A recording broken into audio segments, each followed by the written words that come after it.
वो ब्राह्मण समाज का लड़का था, ब्राह्मण समाज का वहाँ अनादर किया है पप्पू यादव ने। ब्राह्मणों को टारगेट, ब्राह्मण वहाँ पुजारी कौन होते हैं, ब्राह्मण भगवा कौन पहनते हैं, ब्राह्मण। मैं कह रहा हूँ सबसे हिंदुओं से ज्यादा सेवा ये ले रहे हैं, विधर्मी ले रहे हैं सबसे ज्यादा। मैं तो योगी जी से भी कहना चाह रहा हूँ कि सुअरों को कब तक पालोगे बताओ। नुपुर शर्मा जी, उन्होंने कुछ पैगंबर के बारे में कुछ अशब्द भाषा बोल दिया था, इन्होंने उसको मानने की धमकी दे दी थी, रोड़ों को फूंक दिया था। गुणगान करते हैं पाकिस्तान का या अपने कहीं का भी। अब वो खामनी मरा था, इतना दूर मरा था, वहां जाके इन्होंने छाती पीट पीट के बोला हम मर गए, हमारा दादा मर गया, परदादा मर गया। जहाँ दलित की बेटी हो, अगर किसी विधर्मी ने उसका बलात्कार किया है, वहाँ वो बिल्कुल नहीं पहुँचते। ऐसे बहुत सारे केस बता दूँ। नमस्कार, मैं अमनीसा पाल आप सभी का स्वागत करती हूँ नेशनल न्यूज़ हिंदी में।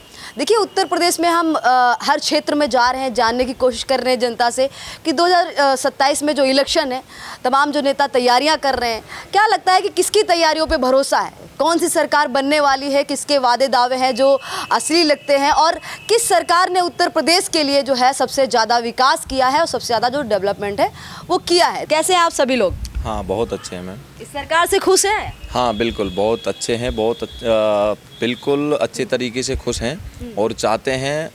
बहुत से कहते हैं कि अगली पंचवर्षीय के लिए हम चाहते हैं कि हर सदा मदा के लिए यही सरकार बनी रहे, सदा मदा के लिए। हाँ बिल्कुल बिल्कुल। बाकी और भी तो पार्टियां हैं, अखिलेश यादव भी है, मायावती भी है, चंद्रशेखर रावण जो आजकल युवाओं की सबसे जो कहा जाए फेवरेट पार्टी बन चुकी है, कहा जाए कि फेवरेट नेता बन चुके हैं, उनके बीच में तमाम युवा जाते भी हैं नीला गमछा ओढ़ के। इनका मैम मैं बता दूं, ये विनाश की तरफ जा रहे हैं।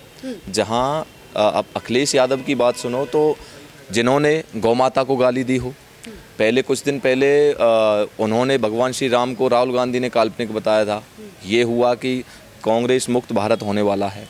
फिर ये गौ माता को गाली देने वाले बन गए, जो कि अपने आप को यादव का पुत्र बताते हैं। तो इनकी स्थिति साफ है, इनका और सभी पार्टियों का विनाश होना है, लेकिन इनका सर्वनाश तय है। और उत्तर प्रदेश में लगातार आदरणीय पूजनीय हमारे महाराज जी की सरकार है और आगे भी सरकार ही बनी रहेगी। अच्छा, महिलाओं की सुरक्षा कैसी है, कानून व्यवस्था कैसी है? मथुरा की बात की जाए, पूरे उत्तर प्रदेश की बात तो छोड़ दीजिए, भी अब मथुरा की बात करते हैं, कैसी है महिलाओं की सुरक्षा? बहुत अच्छी सुरक्षा है। पहले सरेआम दिन दहाड़े छेड़छाड़ होती थी, कोई दुपट्टा खींच लेता था, कोई कुछ करता था। अब सरेआम एनकाउंटर होते हैं योगी जी के राज में। महिलाएं मतलब सुरक्षित है, महिलाएं खुश हैं इस वक्त? हाँ, बहुत अच्छे, हर तरीके से खुश हैं। रात के 2 बजे 3 बजे भी महिलाएं कहीं किसी ज़रूरी काम से जा रही हैं, आ रही हैं, कहीं भी कोई कैसी भी रोक टोक नहीं रहती। गुंडे माफियाओं का राज अभी भी है या फिर लग रहा है कि खत्म हो गया? नहीं, गुंडे माफिया तो मथुरा की क्या मैम, पूरे उत्तर प्रदेश में योगी जी ने सभी ख़त्म कर दिए हैं। बाकी कुछ वैसे हैं जो छोटे मोटे हैं, वो उत्तर प्रदेश छोड़ के भाग गए हैं। पप्पू यादव ने जिस कदर कहा जाए एक पुजारी की वेशभूषा बनाई, संसद के बाहर है, वो चंदा जो है वो लेने के लिए बैठ गए और राहुल गांधी उनको चंदा देते हुए नजर आए। ऐसा लगता है कि मतलब अगर इसी जगह हम मान लेते हैं कि मुस्लिम समाज का अगर कोई मान लीजिए मौलवी है या कोई इमाम है, अगर वो इस कदर बैठ जाता बन के, मतलब मौलवी और इमाम के वेशभूषा लेकर बैठ जाते, तो आज देश में क्या स्थिति होती? मतलब क्या मुस्लिम समाज का गुस्सा दिखता या फिर नहीं दिखता? देश में इस तरीका से गुस्सा दिखता मुस्लिम समाज का, जो मुस्लिम समाज है उसका कोई आदरण मतलब सम्मान नहीं कराता, सनातन को टारगेट करते हैं। एक हमारी बहन थी नुपुर शर्मा जी, उन्होंने कुछ पैगंबर के बारे में कुछ अशब्द भाषा बोल दिया था, इन्होंने उसको मानने की धमकी दे दी थी, रोड़ों को फूंक दिया था। हाँ, और हमारे ये लोग सनातन का पप्पू यादव, कौन पप्पू यादव, हम किसी पप्पू यादव को नहीं जानते, अपनी राजनीति चमकाने के लिए हमारे धर्म का अपमान कर रहा है। उस पिल्ले से हम ये कह देना चाहते हैं आपकी मीडिया से माध्यम से कि जिस दिन मथुरा में दिख गया ना, उसको चप्पलों से स्वागत हम करेंगे, ठीक है? लेकिन उन पे हमला भी हुआ, अभी देखा गया कि उन पे हमला भी कर दिया गया। वो कह रहे कि मेरी तो जान मुश्किल से बची, मुझे तो मार ही देते। कोई मेरे बाप को, कोई मेरी माँ को बड़े चौराहे पर अपमानित करेगा, वो ब्राह्मण समाज का लड़का था, ब्राह्मण समाज का वहाँ अनादर किया है पप्पू यादव ने। ब्राह्मणों को टारगेट, ब्राह्मण वहाँ पुजारी कौन होते हैं, ब्राह्मण भगवा कौन पहनते हैं, ब्राह्मण स्याने, ठीक है? तो ब्राह्मणों का इन लोगों ने अपमान किया। अरे पप्पू यादव जी, अपनी राजनीति चमकाने के लिए हमारे धर्म को अपमान मत करो। चंदा चोर, तुमने भी तो चंदा खाए थे, क्या तुमने नहीं खाए थे? है, तुमने पूरा देश खा लिया, बताओ तुमने क्या किया है आपके राज में? मैं बता दूं पप्पू यादव जी, सपा राज में क्या था? कोई महिलाएं ना रात के 10 बजे के बाहर नहीं जाती थी। मेरे गांव अडिंग पड़ता है, मैंने वहाँ खुद देखा हुआ है, ठीक है? गौ तस्करी सबसे ज़्यादा तुम्हारे कार्यकाल में हुई है, सबसे ज़्यादा छेड़खानी, सबसे ज़्यादा रेप आपके उसमें हुई। योगी सरकार जैसी ना तो सरकार है, कम से कम वो सनातन का मजाक तो नहीं बनाते, कम से कम सनातन को बदनाम तो नहीं करते। ये लोग सनातन को टारगेट करते। राहुल गांधी उसमें चंदा चढ़ा रहा है, उसकी औकात है, उसकी पीढ़ी निकल के देश विदेशों से भीख मांगते मांगते जी हमारे देवी देवताओं का अपमान करेगा। अच्छा, बाकी कोई पादरी और इमाम बन के क्या कोई नेता बैठ सकता है ऐसे? ये कह सकता है नहीं बन कि सकते। वोट बैंक है, क्योंकि वो चौराहे को जला देंगे, इनकी सरकार को जला देंगे, इनकी मौलवियों से दाना चल रहा है, गोल टोपी वालों से इनका दाना चल रहा है। भाई सनातनी है, सनातनी तो उनको पता है सनातनी मूर्ख हो गया है, सनातनी मूर्ख हो गया, सनातनी फिर भी उनको वोट देगा। क्यों देगा? क्योंकि भाई हमारे ये सनातनी पागल हैं। मैं तो हर सनातनी से कहना चाहता हूँ, हर ब्राह्मण समाज के युवा से कहना चाहता हूँ, हर युवा से कहना चाहता हूँ, भगत सिंह बनो, इनकी तरह सनातन का अपमान मत करो। अभी जो प्रोटेस्ट हुआ था दिल्ली में, वहाँ भी सीता के पति नीता, ब्राह्मणवाद मुर्दाबाद, हिंदू राष्ट्र मुर्दाबाद। जानते हो ब्राह्मणवाद क्या है? तुम दलितों को और ब्राह्मणों को लड़ाने की कोशिश कर रहे हो। यादव जी अपनी औकात में रहो। जिस दिन आप मथुरा आए, युवा समाज आपका बहुत अच्छी तरीक़ा से स्वागत है। इस स्वागत को आप हमेशा याद रखोगे, जी हम गारंटी दे रहे हैं, अपनी जुबान दे रहे हैं इस बात की। बात की जाए मथुरा का एमओआई समीकरण यानी मुस्लिम यादव जो है वो किसकी तरफ झुकता हुआ इस वक्त नजर आ रहा है? क्या लगता है कि किसकी तरफ जाएगा? किसी की दिल के तो हमको नहीं पता, पर हम अब अपनी कह रहे हैं।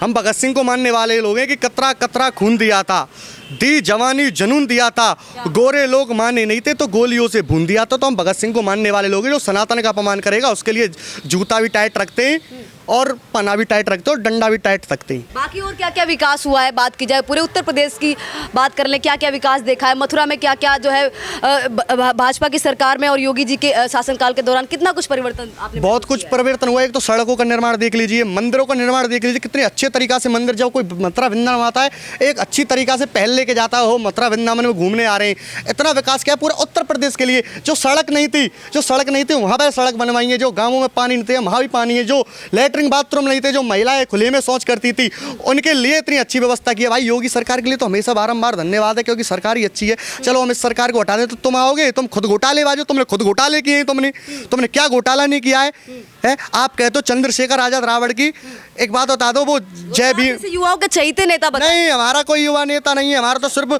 भगत सिंह को मानने वाला, कोई भगत सिंह की तरह साफ नियत वाला पैदा हो इस धरती पे, हम उसको नेता बनेंगे। ये किस चीज का युवा भाई? क्या हुआ है ये? जहाँ मुस्लिम नीला गमछा डाल के लगातार देखिए कहीं पे पहुंच जाते हैं, दलितों के बीच में पहुंच जाते हैं, दलितों के मसीहा वहाँ पहुंचते हैं जहाँ सनातनियों के, जहाँ किसी हिंदू के द्वारा अगर मान के चलो कोई स्वर्ण समाज के द्वारा आपस में कोई भेदभाव की भावना होती है, वहाँ पहुंचते हैं। जहाँ दलित की बेटी हो, अगर किसी विधर्मी ने उसका बलात्कार किया है, वहाँ वो बिल्कुल नहीं पहुँचते। ऐसे बहुत सारे केस बता दूँ। दूसरी बात, अभी आप पप्पू यादव की बात कर रहे हैं मैम, ये सनातन का मजाक बना सकते हैं, कभी उस बात का मजाक नहीं बना सकते, उसको पिक्चर के सामने नहीं ला सकते जहाँ ये मौलवियों उनके द्वारा मदरसों में और हर जगह 11-11 साल की इनकी बच्चियों के साथ रेप हो जाते हैं, उन चीज़ को नहीं लाते। दूसरी बात बता दूँ, जहाँ सन्नी में इनकी कुरान में लिखा हुआ है, जो इनकी सच्चाई है, जो ये हमारे इतिहासकार उसका मजाक बनाते हैं, हमारे ग्रंथों का, सुन्नी इस्लाम हनफी मजहब की बोला गया है इनके द्वारा कि बीबी जो होती हैं वो इनकी खेतियां होती हैं।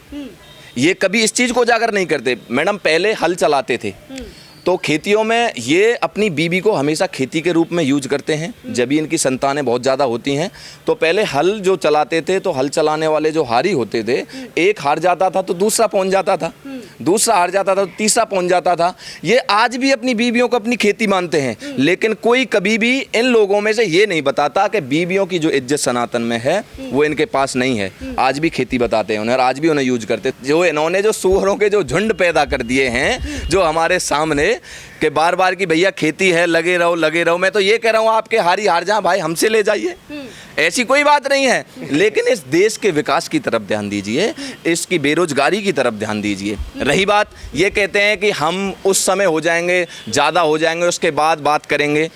आपने बात की कि ये कहा जाए कि मुस्लिम समाज की जो कुरीतियां हैं उनको सामने उजागर नहीं करते हैं विपक्ष के नेता, लेकिन देखिए चंद्रशेखर आज़ाद जैसे जो कहा जाए नेता हैं, जो चंद्रशेखर रावण जैसे जो नेता हैं, और बात की जाए हम अखिलेश यादव की, ऐसे लोग कहते हैं कि सबको साथ लेके चलते हैं। अखिलेश यादव मस्जिद भी जाते हैं, टोपी भी लगाते हैं। चंद्रशेखर रावण है वो ये कहते हैं कि दलित और मुस्लिम भाई भाई, इस तरीके के नारे भी तो देते हैं, कहीं ना कहीं एकता की बात कर रहे हैं। अब योगी जी है वो सिर्फ मठ में जाते हैं, भगवा चोला पहनते हैं। देखिए सुनिए, कहा जाता है कि योगी जी सिर्फ एक तरफा, ऐसा नहीं है। पहली बात, जो चंद्रशेखर का नाम ले रहे हो आप, वो एक मुस्लिम है और उसी प्रवृत्ति का व्यक्ति है। मैंने कहीं नहीं उसका देखा कि जहाँ उसने सनातन की तरफ कोई एक पक्ष की बात कही हो या फिर हिंदुओं को जोड़ने की बात कही हो। दूसरी बात, रही बात श्री योगी जी की, योगी जी ने जितने भी हमारे उत्तर प्रदेश में विकास कार्य किए हैं, जितने भी स्कूल हॉस्पिटल्स बनवाए हैं, जहाँ भी सेवा जो ले रहे हैं, मैं कह रहा हूँ सबसे हिंदुओं से ज़्यादा सेवा ये ले रहे हैं, विधर्मी ले रहे हैं सबसे ज़्यादा। जो भी आवास योजना हो सबसे ज़्यादा राशन खा रहे हैं ये लोग खा रहे हैं। मैं तो योगी जी से भी कहना चाह रहा हूँ कि सुअरों को कब तक पालोगे बताओ। योगी जी का स्वभाव ऐसा है एक संत रूपी कि जितना हो जाए पुण्य धर्म करो, लेकिन वो ये नहीं सोच रहे कि ये खाते हमारा हैं, गुणगान करते हैं पाकिस्तान का या अपने कहीं का भी। अब वो खामिनी मरा था, इतना दूर मरा था, वहाँ जाके इन्होंने छाती पीट पीट के बोला हम मर गए, हमारा दादा मर गया, परदादा मर गया।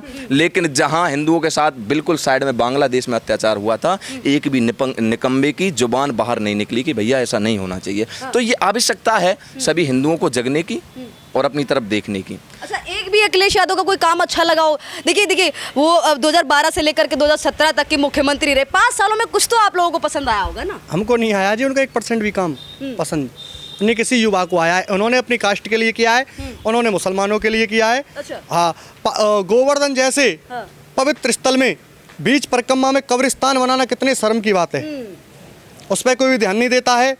और ये कहते हैं कि अरे राम मंदिर राम मंदिर राम मंदिर, नहीं, इनका राम टारगेट है, ये राम जी को नहीं मानने वाले लोग हैं। ठीक है, इन्होंने कब सनातन का अपमान नहीं किया? हमेशा इन्होंने सनातन का अपमान किया है। इनका एक ही काम है सनातन का अपमान करना, ये सनातन को मिटाना चाहते हैं ये लोग।